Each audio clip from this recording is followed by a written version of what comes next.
सुनाओ ब्रैडकॉम ग्रुप, अब देखिए 19 रुपए 55 पैसे पर क्लोजिंग हुई है और यहाँ पर जिस न्यूज़ का हम वेट कर रहे थे वो न्यूज़ आ चुकी है और यहाँ से अब जो है एक डायरेक्शन मिल सकता है और बहुत ही इंपॉर्टेंट है ये खबर, इसको समझना बहुत ही इंपॉर्टेंट है। तो अभी स्टॉक के अंदर कोई चाल हमें देखने को मिल नहीं रही है, कोई बड़ा मूव जो है वो नहीं आ पा रहा है। कल के दिन बहुत अच्छा मूव था, मंडे के दिन बहुत अच्छा मूव था, स्टॉक जो है वो हायर साइड टेका हुआ था, लेकिन मार्केट डिप खा गया। एक्चुअल में जो मार्केट है उसको वाकई में जानबूझ के आप कह सकते हैं ऊपर रखा जा रहा है। तो अभी यहाँ पर जो है ना आपको डिसअपॉइंट नहीं होना है, ब्रैडकॉम ग्रुप के इस मूव से हायर साइड जाने के लिए ही तैयार है। यहाँ पर ना कोई यहाँ पर डाउन साइड आप कहें वो यहाँ पर ओपन नहीं है, बट हाँ थोड़ा सा टाइम लग रहा है, ठीक है हम समझ रहे हैं उस बात को, बट उस हिसाब से अगर आप देखें तो फिर भी यहाँ पर जो है चीज़ें जो है वो ठीक है, बिल्कुल ठीक है। कम से कम यहाँ पर पैसे की बर्बादी नहीं है, एटलीस्ट एक जगह पर है, हम जानते हैं क्या चीज़ें चल रही हैं। यहाँ पर एनएसई का भी कल एक न्यूज़ आई थी जो कि आप बता रहे थे, वो एक क्लैरिफिकेशन मांग रहे हैं कंपनी से।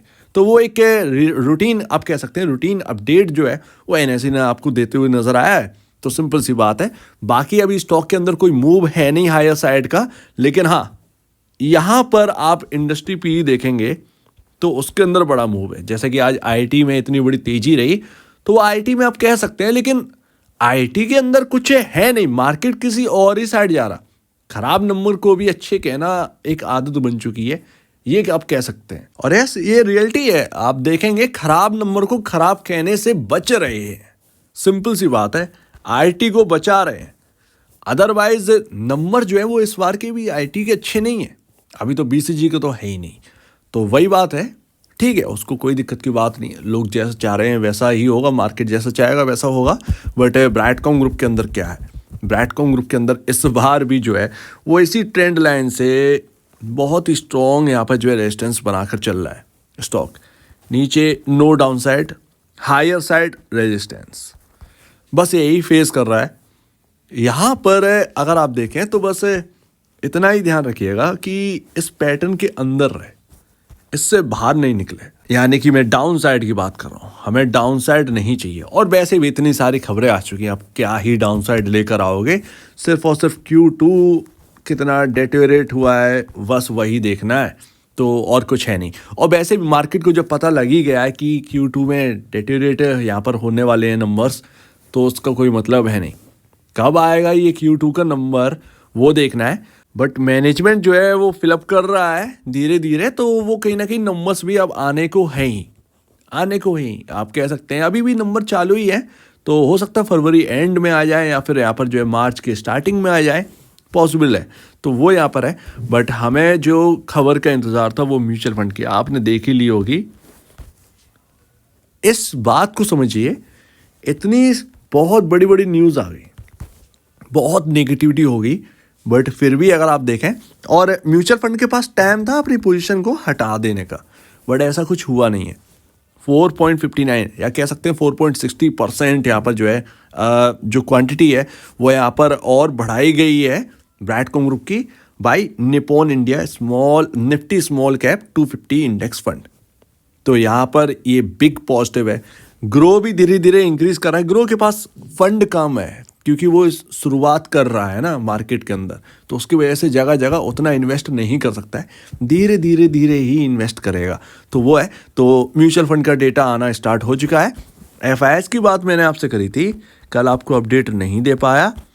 एफआईएस ने यहाँ पर जो है आपको बड़ा ही मॉर्निंग स्टार पे ना पैटर्न थोड़ा सा एक कंफ्यूजिंग वाला दिख रहा होगा, बट अगर आप देखेंगे कैलकुलेट करोगे तो यस यहाँ पर वैनगार्ड ने इंक्रीज की है, वैनगार्ड ने इंक्रीज की है। मैंने वो डेटा देखा पूरी तरीके से, हालांकि पूरी तरीके से शो करना आसान नहीं है इस पर क्योंकि वो स्क्रीन काफ़ी बड़ी चाहिए, तो दैट अगर आप देखेंगे तो आपको दिख जाएगा, आसानी से दिख जाएगा। तो यहाँ पर 10 लाख के अराउंड वैनगार्ड के एक फंड ने ऐड करे थे, जो कि मैंने देखा है उसके अंदर। वैनगार्ड है या आई शेयर है ये थोड़ा सा याद नहीं आ रहा है, बट ठीक है उस वक्त कर लिया था मैंने, यहाँ पर जो है उसके बारे में पढ़ लिया था, तो अभी मैं आपको बता रहा हूँ। तो एफआईएस ने भी यहाँ पर जो है वो शेयर्स बढ़ाएंगे। हालांकि हाँ एक बात यहाँ पर ये याद रखनी है कि बहुत सारे एफआईएस उस वक्त बढ़ा रहे थे, तो इस बार ऐसा नहीं हुआ है। गिने चुने यहाँ पर जो है एफआईआई जो है वो पैसा यहाँ पर जो है इंक्रीज करते हुए, यानी कि क्वांटिटी इंक्रीज करते हुए यहाँ पर जो है होल्डिंग इंक्रीज करते हुए नजर आए। बहुत ज़्यादा नहीं, बट कुछ एफआईआईज हैं जो कि इंक्रीज करे हैं बस। पहले आती थी एक लंबी लिस्ट, वैसा इस बार नहीं हुआ है। तो यानी कि म्यूचुअल फंड और एफआईआईज तो पॉजिटिव है ही। म्यूचुअल फंड में निप्पॉन ने साथ दे दिया, ग्रो ने बता ही दिया है। बाकी यूटीआई का आना है, आप देख सकते हैं आईसीआईसीआई का आना है, तो ये सब आएंगे। और मेरे ख्याल से एक क्लासिकल बैट कहीं ना कहीं ब्रैडकॉम ग्रुप हो सकता है मार्केट के अंदर। देखिए सब कुछ चल गया, और देख लीजिएगा आप मार्केट में जब सब चल जाएगा ना, तब ये रफ्तार पकड़ेंगे भाई साहब। ऐसा आप समझ में आ गया, ये रफ्तार तभी पकड़ेंगे जब मार्केट में सब कुछ चलना बंद हो जाएगा, एकदम थक हार जाएंगे भैया अब कौन सा ट्रेड कहाँ लिया जाए, तब नजर आएगा ब्रैडकॉम ग्रुप।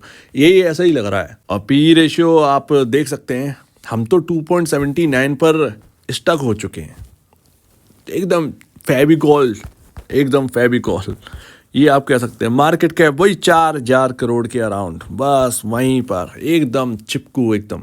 तो ये हो चुका है, बट इंडस्ट्री भी आपका 33.58 पर पहुंच चुका है। और अगर आपको याद हो तो ये आपका 30 के अराउंड आपका पी रेशियो पहुंचा था, और इंडस्ट्री पी आपका 36 था उस वक्त, 36 का इंडस्ट्री पी था। सो दैट यहाँ पर थोड़ा सा वेट और करिए। अब वेट के अलावा और है क्या, वेट ही कर सकते हैं। बाकी बुक वैल्यू पर शेयर तो ठीक ठाक है। आपके नंबर्स आने हैं, वो नंबर्स कब आएंगे, जल्दी ही आएंगे। लेकिन म्यूचुअल फंड का डेटा इस बार बहुत इंपॉर्टेंट था, क्योंकि कितनी सारी खबरें आ गई, सेट का हुआ, सेट ने मना कर दिया वगैरह, ये वगैरह वो वगैरह। तो म्यूचुअल फंड भी लग रहा था कि हार तो नहीं जाएगा म्यूचुअल फंड यहाँ पर, तो वो चीज़ नहीं होते हुए नज़र आ रही है। इन सब के बावजूद भी एक पॉजिटिविटी के साथ यहाँ पर जो है अपनी होल्डिंग जो है वो इंक्रीज कर रहे हैं। तो हमारे लिए सबसे इम्पोर्टेंट इस वक्त जो है वो यही इंडिकेशंस हैं, इनको ही समझना पड़ेगा। और हमारे पास तीसरी कोई चीज़ है नहीं। एफआईआईज डीआईआईज क्या कर रहे हैं, इनके डेटा से ही हम समझ सकते हैं। बाकी अभी तो हाल फिलहाल में क्या है, आपका मैनेजमेंट पूरा बन चुका है, तो अब वो शुरुआत हो रही है, तो वो यहाँ पर आप कह सकते हैं। अदरवाइज और क्या ही पॉजिटिव है, हमारे सामने नंबर्स नहीं है, हम ग्रोथ के ऊपर कोई बात नहीं करते हैं। तो ये सारी चीज़ें हैं अभी हमारे पास। तो भैया वही इंपॉर्टेंट लेवल्स है लास्ट, यहाँ पर ये कब निकले। आप पूछ रहे थे कि कब ये इस रेंज से बाहर निकलेंगे, मुझे भी नहीं पता, कैसे पता करें। जैसे ही निकलने को होता है कुछ ना कुछ दिक्कत आ ही जाती है, ये स्टॉक वापस जो है वो एक रेंज में आ जाता है। लेकिन खैर ऐसा लग रहा है कि मार्च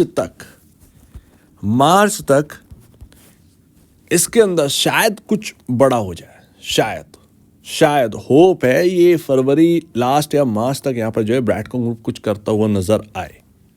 यस रियलिटी है। तो बस मैं इसी का इंतज़ार ही कर रहे हैं हम लोग, और देख रहे हैं कि क्या भैया क्या रहता है, कैसा है, क्या हिसाब है। अगर ठीक ठाक बैठ जाता है तो ज़्यादा बेहतर है, अदरवाइज यहीं पर स्टक हैं। इंपॉर्टेंट लेवल्स वही साहब, सब कुछ उसी हिसाब से चल रहा है, वही ट्रेंड लाइन, वही यहाँ पर जो है लेवल्स 19.80 ऊपर, और नीचे में 19.20, और हम 19.55 की दर्शन कर रहे हैं। तो ऑलमोस्ट यहाँ पर जो है हम उसी के आसपास हैं इंपॉर्टेंट लेवल्स के। तो वहीं से सपोर्ट मिल जाएगा, वापस हम ऊपर 40-45, फिर वहीं से स्टक हो जाएंगे। तो इतने में ही अभी एक रेंज बनी हुई है हमारे लिए। तो बस अभी यही चल रहा है। तो अभी हमें यही यहाँ पर जो है ना एक्सेप्ट करना होगा। हालांकि 2 साल से ज़्यादा हो गया, कुछ भी पैसा बना ही नहीं है इसके अंदर, लेकिन एटलीस्ट चलो स्टेबल हो गया, यही बड़ी बात है। अदरवाइज लोग 5 रुपये, 3 रुपये, 2 रुपये लेकर बैठे थे, आज शायद पछता रहे होंगे। वो 9 रुपये से डबल हो गया स्टॉक। तो वो भी है सारी चीज़ें। सो उम्मीद है काफ़ी कुछ आपको यहाँ पर समझ में आया होगा। आप क्या कहना है इसके ऊपर कमेंट सेक्शन में, और अब वीडियो देखने के लिए बहुत धन्यवाद दोस्तों।